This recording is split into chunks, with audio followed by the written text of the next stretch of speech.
মার্কিন যুক্তরাষ্ট্র রীতিমতো টালমাটাল পরিস্থিতি, কারণ যেভাবে বিশ্ববিদ্যালয়ের ভিতরে ট্রাম্পের ঘনিষ্ঠ বলা যায় তার ডান হাতকে যেভাবে ইউনিভার্সিটির ভেতরে গুলি করে খুন করা হলো, তাতেই তোলপাড় মার্কিন যুক্তরাষ্ট্র।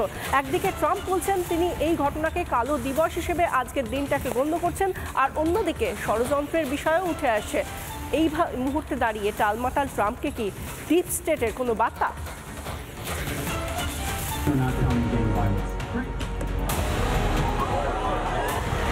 পড়ুয়াদের সঙ্গে কথা বলছিলেন, এমন সময় আচমকা গুলি।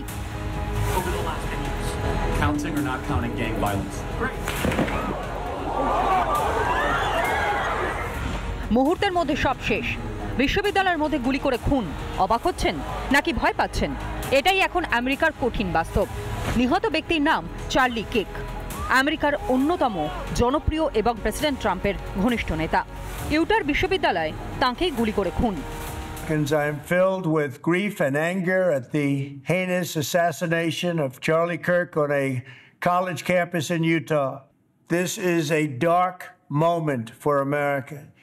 My administration will find each and every one of those who contributed to this atrocity.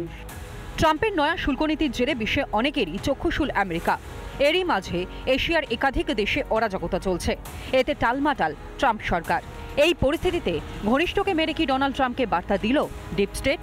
কারণ দক্ষিণপন্থী নেতা ট্রাম্প বরাবরই ডিপ স্টেটের বিরোধী। সেই ট্রাম্প জমানাতেই আমেরিকার মাটিতে কি শক্তি দেখালো ডিপ স্টেট? এটা আমরা বারবারই বলি, চাहे ও ডিপ স্টেট হোক চাहे জিহাদিরা হোক, এরা কিন্তু কারোর জন্যই লয়াল নয়। আজকে যদি ডোনাল্ড ট্রাম্প কোন ডিপ স্টেটের লোকজনদের মাথায় হাত রাখেন, তাহলে যেন ভুলে না যান যে বাইডেনের সময় ওখানে ডিপ স্টেট ছিল এবং বাইডেনও তাদের মাথায় হাত রাখে।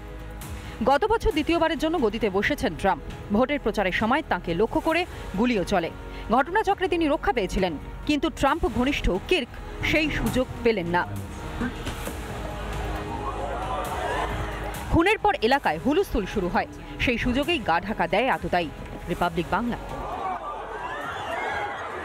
নানা ধরনের কন্টেন্ট দেখার জন্য লাইক করুন, শেয়ার করুন আমাদের ফেসবুক পেজ, সাবস্ক্রাইব করুন আমাদের ইউটিউব চ্যানেল।